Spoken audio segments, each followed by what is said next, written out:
Growing up without real parents was never easy, but my grandparents made it better. I was born when my mother was 15 and my father was 16. Both families sat down together and decided my maternal grandparents would raise me. Everyone knew who my real parents were. It wasn't some secret or movie-style drama where people pretend to be someone else. My earliest memories are of my grandparents' house, a small but cozy place with a garden where my grandfather grew vegetables. They gave me everything they could: love, attention, and a normal childhood despite the unusual situation. My grandmother would help me with homework every evening, and my grandfather taught me how to ride a bike and fix things around the house. My father moved to a different state when he turned 18 for college. My mother stayed at my grandparents' house until I was 8, but you wouldn't know she was my mother from how she acted. She treated me like I was just some annoying kid who happened to live in the same house. Whenever I tried telling her about school or what I did that day, she'd either ignore me or change the subject. She never came to any school events or showed any interest in my life. I remember one time in 2nd grade when I won first prize in the science fair. All the other kids had their parents there, taking photos and hugging them. My mother was upstairs in her room, saying she had a headache. My grandmother took pictures and made a big deal about it, but I couldn't stop looking at the stairs, hoping my mother would come down. She didn't. When she finally moved out, I barely saw her except at family gatherings. She'd give me an awkward hello and then avoid looking at me for the rest of the time. It hurt, but by then I already thought of my grandparents as my real parents. They were the ones who came to every parent-teacher conference, who helped me through my first heartbreak, who taught me right from wrong. My father would visit once or twice a year during holidays. He'd take me to movies or restaurants, trying to do fun things together. But to me, he was just this stranger who showed up occasionally. When I saw my friends with their dads who picked them up from school, played with them on weekends, and went to all their games, I couldn't understand why this man who I barely knew was supposed to be my father. Every time he visited, it felt like a performance. He'd ask about school, my hobbies, and my friends, but he didn't really know anything about my life. He didn't know that I was allergic to peanuts, that I played basketball every Thursday, or that I wanted to become a veterinarian. These were things you learned by being there, not by showing up twice a year with presents and forced conversation. I have some memories of him trying. He'd send birthday cards and Christmas presents. Sometimes he'd call on random weekends, but our conversations were always short and awkward. What do you say to someone who's supposed to be your father but feels like a distant relative you see at weddings? Things changed last year when my father moved back to our city. He tried spending more time with me, but I wasn't really interested. I don't hate him, I just don't know him. He gave me a room in his apartment downtown, which was nice since it was in the city center, but I rarely used it. He decorated it with posters of bands he thought I might like and bought me a new laptop, but it felt more like a hotel room than my bedroom.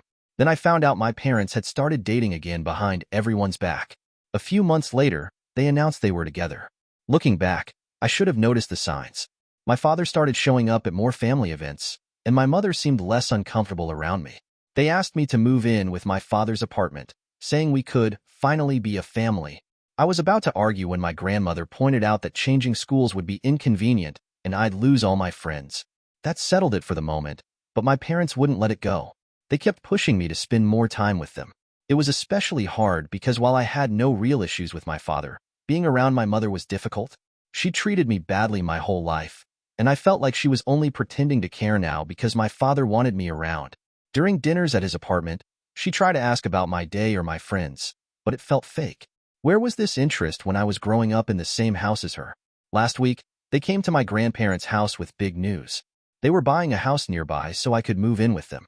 When I said no, they thought the school district was still the issue. I had to tell them straight, that wasn't the problem.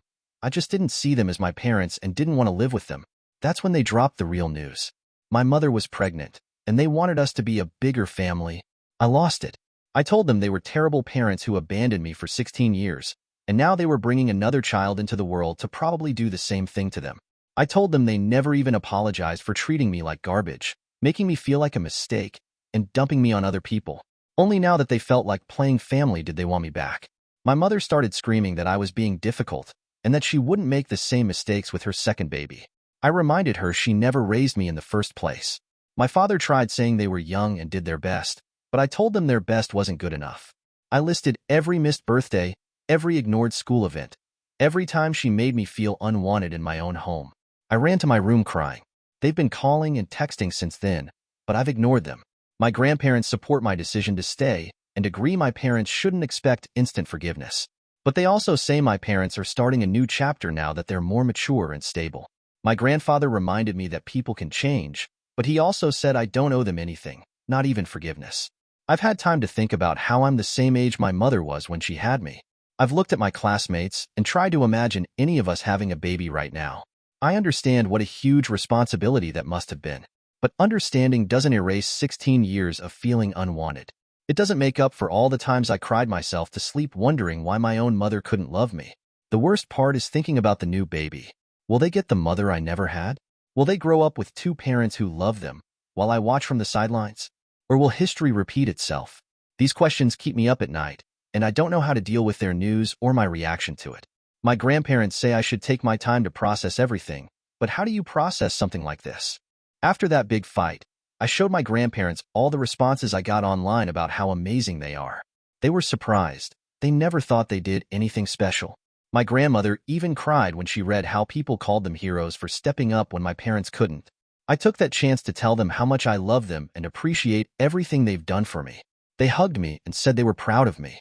It felt good to tell them what I've always wanted to say. I spent a few days thinking about everything and decided I needed to talk to my father alone. I had questions that needed answers. We agreed to meet at the park near my school. When we met, he tried to hug me, but I stepped back. He looked hurt, but didn't push it. He started talking about how we could try living together part-time and how he'd respect my boundaries, but I cut him off. Instead of arguing, I showed him what I'd written online about our situation. He read it quietly. His face changed as he went through it, and when he finished, he asked if everything I wrote was true. I said yes. He took a deep breath and told me he'd answer any questions I had honestly. So I asked him what really happened when I was born. What he told me changed how I saw things, at least a little bit. When my mother got pregnant, their families discussed all options: abortion, adoption, marriage, or having my grandparents raise me. My mother was scared of adoption because some religious group had filled her head with horror stories. My father didn't want to give me up either. He actually offered to raise me alone and skip college, but his parents pushed him to go to school so he could provide for me financially. His parents offered to help, but they were already in their 60s and had 5 other kids to look after. My maternal grandparents were younger, only in their 40s, and my mother was their only child. Plus, the doctors said my mother had postpartum depression and shouldn't be completely separated from me. Everyone thought keeping me with my maternal grandparents was the best choice. Then he told me something I never knew. He'd been paying child support all through college, working part-time jobs to send money to my grandparents. He even set up a college fund for me. My grandparents don't know about this, but my mother does. This information hit me hard. While he was away, he thought he was doing the right thing, working to give me a better future. But I had to ask him about all those years of minimal contact. I'd seen his life on social media, parties, vacations, girlfriends. Why couldn't he call more often? Text? Visit more than once a year? He looked ashamed and apologized. I told him I might forgive, but I won't forget. If he hadn't been my dad for 16 years, he couldn't just start now. He seemed sad but accepted it. Then I told him about my mother, the real story, not the version she told him. He thought we had a great relationship. She told him we were close but didn't see each other much because I was in those teenage years. I told him the truth, how she called me annoying and disgusting to my face, how she asked my grandparents for babysitting money to watch me, how she made me feel unwanted every single day. My father got very serious. He promised to talk to her and said he wouldn't let the new baby be treated like that. He apologized for not knowing what was happening to me. At the end of our talk, he said I'd always have a room at his house, but he understood if I never wanted to live there. He got emotional when he asked if I would consider his baby my sibling, even if I didn't see him as my father. I said of course, I wanted to be part of the baby's life. He started crying and asked for a hug. This time, I let him. I felt better after our talk. For the first time, I understood more about what happened when I was born. But just when things seemed to be settling down, everything exploded again. My father texted me early one morning, warning me that he was going to confront my mother about everything I told him. He wanted me to know he believed me completely. A few hours later, my mother burst into our house screaming. She called me every bad name she could think of, saying I'd ruined her relationship. She demanded to know why I was talking about private family matters with others. I told her my childhood mattered to me and to my father, who was going to be raising another child with her. She lost it completely and said I was the biggest mistake she'd ever made in her life. That hurt more than I expected. Even after everything, those words cut deep. I snapped and said I'd do everything I could to keep her baby away from her because she was a monster of a mother. We were both screaming by then. My grandparents heard us from the backyard and came running in. My grandmother took me upstairs while my grandfather stayed to deal with my mother. From my room, I could hear them confronting her. They brought up every time she treated me badly, every lie she told my father. They said they'd made excuses for her because she was young when she had me, but she was an adult now and still acting the same way. They even threatened to disinherit her and said they'd support my father in any custody battle over the new baby unless she changed completely. They talked outside for a while, and when they came back, my mother looked different. She was red-faced and crying, and she apologized through gritted teeth. I didn't respond, but my grandparents said she would start therapy immediately and that she wasn't welcome in the house anymore. I called my father after everything calmed down.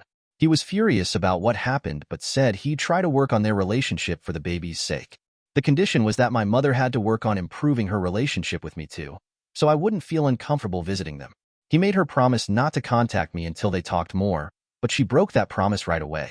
Some people online warned me that my parents might just want me around as a free babysitter for their new baby. Maybe they're right, but honestly, I'm excited about having a sibling.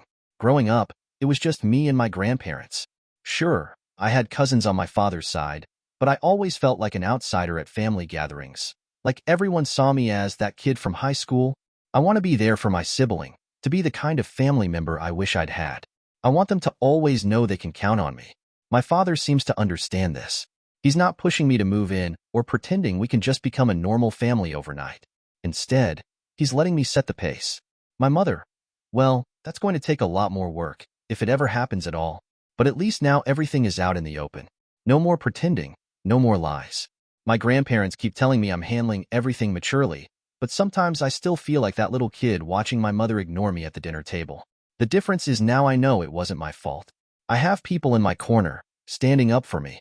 And maybe, just maybe, my little sibling will have a better childhood than I did. Especially if I have anything to say about it. It's been several months since everything happened, and a lot has changed.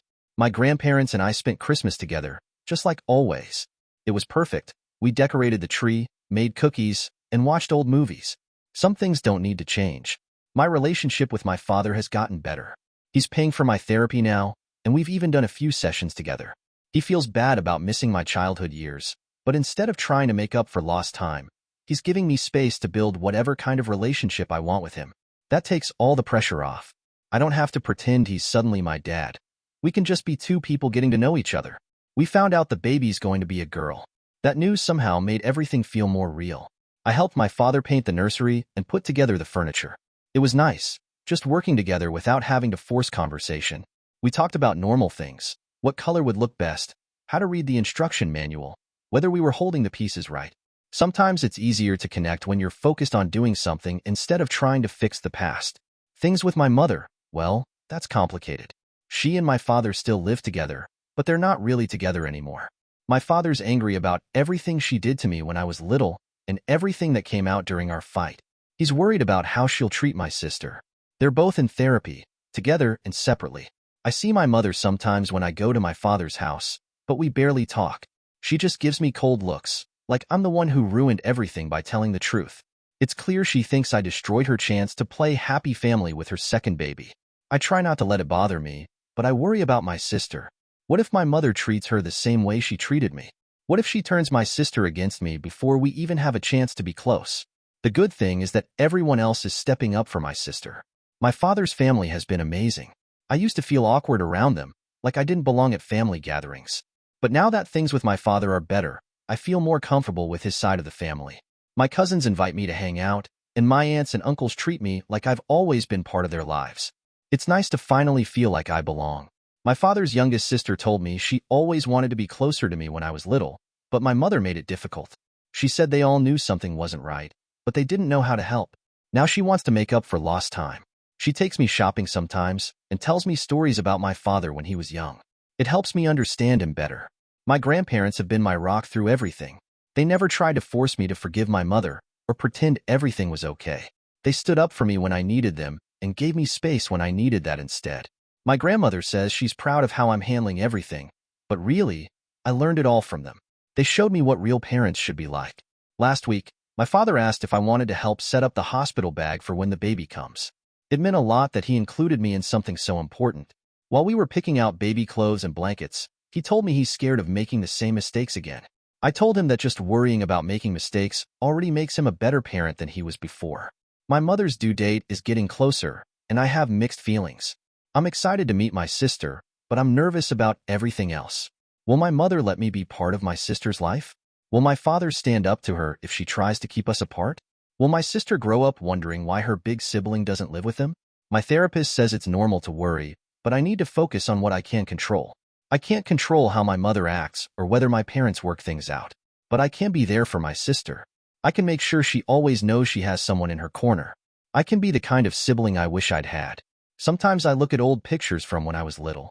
There's one of me on my first day of school. My grandmother took it because my mother was too busy to come downstairs. Back then, I thought there was something wrong with me, something that made me unlovable to my own mother. Now I know better. The problem was never me. My father asked me yesterday if I'd want to take some new family pictures when the baby comes. Not the formal kind where everyone pretends to be happy, but real ones. Of me holding my sister for the first time, of my grandparents meeting her, of all the little moments that make a family. I said yes. This isn't the kind of story that has a perfect ending. My mother might never change. My father can't undo the past 16 years. But maybe that's okay. Maybe family isn't about perfect endings. It's about people who choose to stay, who show up when it matters, who love you even when it's hard. My sister's going to be born into a complicated family, but she'll have grandparents who would move mountains for her, a father who's trying his best to do better, and a big sibling who will always be there to protect her. And maybe that's enough. Thank you for watching. If you enjoyed this story, please hit that subscribe button. Don't forget to give it a thumbs up and share it with friends or family who might enjoy it too. Your support means a lot. And if you have any thoughts, questions, or story ideas, drop them in the comments below. I'd love to hear from you. See you in the next story.